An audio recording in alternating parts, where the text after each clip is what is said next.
कोई भी चीज़ ओवरनाइट नहीं होती है, मुझे लगता है कोई भी ओवरनाइट में भी 10 साल लग जाते हैं, तो I feel sorry for them. उनको थोड़ा रिकवर होने की ज़रूरत है। We are all dealing with mental. It is a easy medium to reach youth, जिनको ये बताएं कि पॉटरी एक हमारा थैंक मी, और वो मेरे लिए ज़्यादा मैटर करता है। ठीक है, बर्तन आपको एटलीस्ट कहीं ना कहीं रेस्टोरेंट्स में भी देखने को मिल रहे हैं। I like to travel and औरतें खुद भी भूल गई हैं कि हमारा दर्जा क्या है। तो अगर पहले औरतें ही समझ जाए कि हमारा दर्जा बहुत, अगर हम नहीं हैं तो दुनिया भी नहीं है।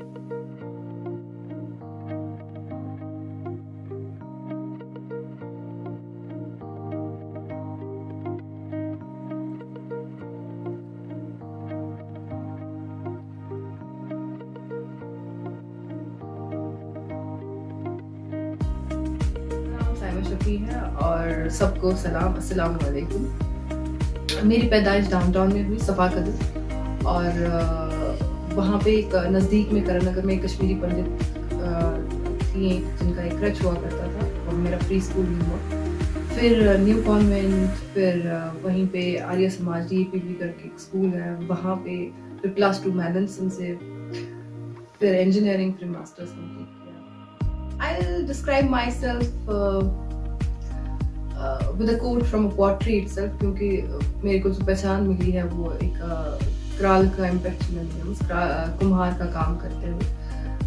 broken piece of pottery, which we, there is a system in Japanese that broken pieces of pottery are fixed with the gold, and then they emerge in a new form which looks more beautiful than the previous form.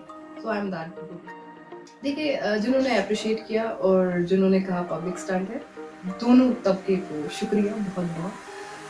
Appreciate वही लोग करते हैं जिन्होंने ज़िंदगी में कुछ हासिल किया होता है, क्योंकि उनको पता है कि कोई भी चीज़ हासिल करने के लिए कितनी जद्दोजहद होती है और कितना हार्ड वर्क, कितना स्ट्रगल छुपा होता है, और कोई भी चीज़ ओवरनाइट नहीं होती है। मुझे लगता है कोई भी ओवरनाइट में भी 10 साल लग जाते हैं। तो और दूसरे जिनको ये पता था कि सच में जो हमारा ये तबका है पॉटरी का, कुम्हार का, ये नेग्लेक्ट हो चुका था और इसकी तरफ उनका तवज्जो वापस गया, तो दे अप्रिशिएटेड कि नहीं, इसके लिए किसी ने बात उठाई। अब public stunt, I don't know, अगर दुनिया में मुझे लगता है कि जब भी कोई अचीवमेंट करता है, वैसे तो अभी मैंने कुछ अचीव किया नहीं है, बट अगर आपका नाम कहीं बनता है तो लोग जो खुद हासिल नहीं कर पाते हैं वो उसको दूसरा नाम पब्लिक स्टंट ही देते हैं। तो I feel sorry for them.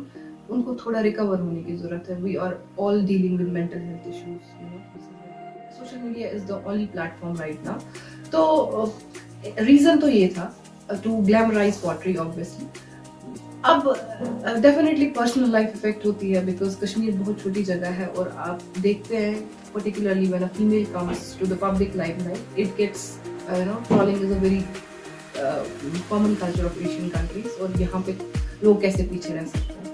सो या it effects, but at the end आप इस चीज़ को कैसे बैलेंस करते हैं वो मैटर करता है। एंड अल्हम्दुलिल्लाह मैं कह सकती हूँ कि आफ्टर बीइंग प्राउड, ये कि जो इससे जुड़े हुए, इस कास्ट से जुड़े हुए लोग, पर्टिकुलरली यंग वंस, दे थैंक मी, और वो मेरे लिए ज़्यादा मैटर करता है। क्योंकि जो जिस, फॉर एग्जाम्पल, मैं एक कोट है, only that person knows where shoes is pinching, right.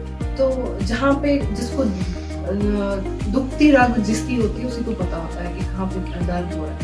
तो their appreciation was way more than anything else. वो मुझे लगा कि वो मेरा एक अचीवमेंट है। और दूसरा, या you speaking of the pottery, मतलब young after this I saw कि बहुत सारे जवान लड़के, अब आई होप लड़कियां भी करें, कि उन्होंने पॉटरी को अपने फादर से सीखा हुआ है, वो अपने फैमिली पॉटरी को आगे बढ़ाना चाहते हैं। That is another. And third important, the authorities take it into the account कि हम इनके लिए क्या स्कीम्स रख सकते हैं। They try to find out where the pottery artisans are.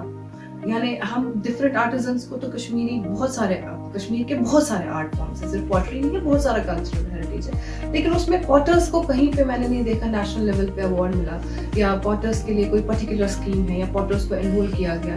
इनका डिक्लाइनिंग नंबर की तरफ था। बट जब एक सजेशंस दी गई कि इनके लिए ऐसा ऐसा करना चाहिए, तो it is picking up again. And most importantly अब आप देखेंगे कि मिट्टी के बर्तन आपको एटलीस्ट कहीं ना कहीं रेस्टोरेंट्स में भी देखने को मिल रहे हैं, जो आजकल बिरयानीज या गार्ड मिलान अर्दन पॉट्स में people are searching and people are using it. It is only after that I don't know, but yeah, it seems that after I came to limelight, मुझे लगता है पैशन से बढ़कर कोई चीज नहीं होती। प्रोफेशन आप कोई भी, आप इतने सारे लोगों को देखेंगे वो अलग अलग प्रोफेशंस में होते हैं, बट वो उनका पैशन नहीं होता है, और वो नेबरी दिली दिन काम करा। When it is your passion, you do it by heart. So yeah, I will consider it more than a passion. दुनिया में आपने क्या हासिल किया है, तो मैं कहूँगी मैं अभी लर्नर हूँ, बिगनर हूँ। हाँ, लोगों का प्यार मिला, बहुत सारी एप्रिसिएशंस मिली, बहुत सारे अवार्ड्स मिले। अगर आप नौकरी होना एक अचीवमेंट कहते हैं, तो हाँ, एक अल्हम्दुलिल्लाह ब्राइट अर्नर हूँ अपने लिए, डिपेंडेंट नहीं हूँ। एंड पेरेंट्स की दुआएं हर दिन मिलती है, वो एक बहुत बड़ी अचीवमेंट होती है। और दूसरा ये है कि voice for voiceless, meaning you feel that I can talk for that and I am heard. Art का कोई भी कुछ भी रिलेटेड, कोई भी क्रिएटिव चीज़ मुझे वो बहुत पसंद है, और मुझे अपने लोगों के साथ वक्त बिताना बहुत अच्छा लगता है। Dislikes, I don't like hypocrisy. मुझे दोगलापन बिल्कुल पसंद नहीं है, ना ही मुझे पॉलिटिकली क्या the statement should be politically correct. I don't know, I can never learn that.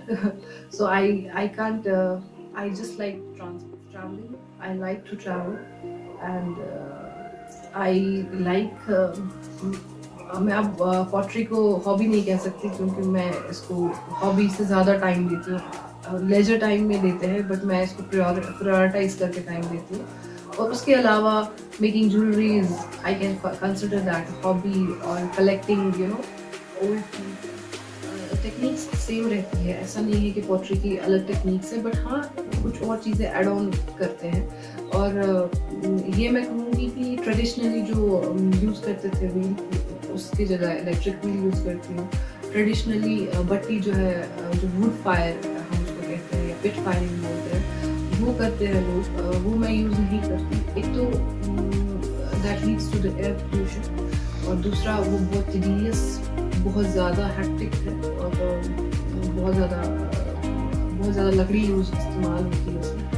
तो I use the electric one and the gas one, जो कि आजकल के पॉटर्स वर्ल्ड वाइड यूज़ करते हैं। दूसरे और भी इक्विपमेंट्स हैं जो मैंने दिल्ली वगैरह से लिए हुए हैं, और टेक्निक्स टू सम एक्सटेंट वही यूज़ होती है। बट हाँ, ग्लेज्ड पॉटरी, ग्लेजिंग आई यूज़, जो कि यहाँ की पॉटरी में अभी दिखता नहीं है।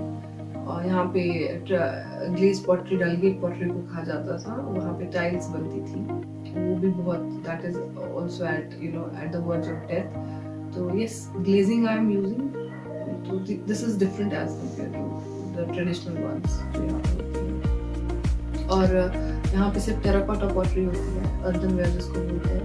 आई do the terracotta as well, I do stoneware and ये सब चीज़ें। और यहाँ पे मोस्टली जो पॉटरी कंसिडर किया जाता है, जो उसके व्हील पे बनाते हैं, बट ऐसा नहीं है। There are different forms of pottery. Wheel is one of that forms. Then there is the slab building, hand built pottery. There are various forms: pitching, pinching, coiling, and using the slab rollers, flat slabs use करना। So ये सब चीज़ें एक combine करके एक full fledged pottery बनाते हैं। It depends इंसान किस वाली टेक्निक में ज़्यादा comfortable है, और किस लेवल के प्रोडक्ट्स उसको बनाना ज़्यादा पसंद है, तो उस हिसाब से आप यूज़ कर सकते हैं। अगर उन्होंने पहला जो इस्तेमाल किया, जिसमें पत्तों के बाद अगर कुछ उन्होंने बनाना शुरू किया, जिसमें पानी लेते थे या खाने की चीज़ें लेते थे, तो ये मिट्टी के ही बर्तन थे। और ये हमारे मज़हब में इसको बहुत ज़्यादा तरजीह दी गई है, सुन्नत कहा गया है। सुन्नत कहा गया है इनमें खाना, तो मीन्स इसमें डेफिनेटली बेनिफिट्स होंगे। और जो रिलीजियस वाइज बेनिफिट्स बताए गए हैं, वो साइंटिफिकली तो सूनर और लेटर प्रूव होते ही हैं। तो ये तो ऑलरेडी प्रूव हो चुका है कि they retain the actual nutrients of the food actually.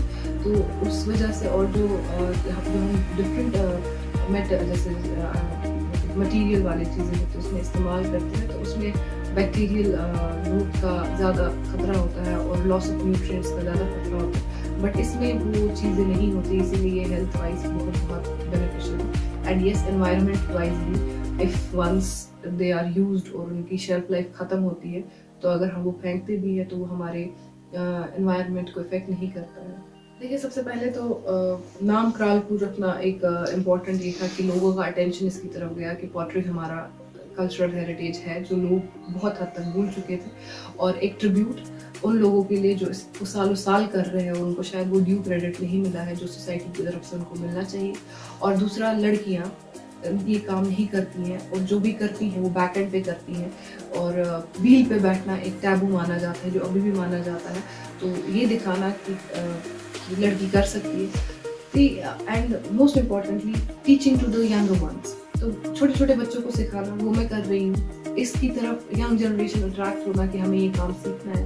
They are मेरे कुछ स्टूडेंट्स हैं जो सीख रहे हैं, एंड पेंडेमिक की वजह से थोड़ा सा डिले हो गया, बट इस चीज़ में शौक लेना, जब हमारी यंगर जनरेशन ये चीज़ें सीखेंगे डेफिनेटली तभी ये पास ऑन होगा। और इम्पॉर्टेंटली, मैंने जैसे पहले भी कहा कि जो इस तबके से वाबस्ता है, उधर के नौजवान इस चीज़ को फिर से वापस पिक करना, सीखना, इंटरेस्ट लेना कि इसमें ऐसा क्या है, और इसको ज़िंदा रखने के लिए बहुत इम्पॉर्टेंट है कि इसको जेन्युइन अथॉरिटीज़, जो कंसर्न अथॉरिटीज़ हैं, हमारी जो गवर्नमेंट है, उससे एक सपोर्ट मिले।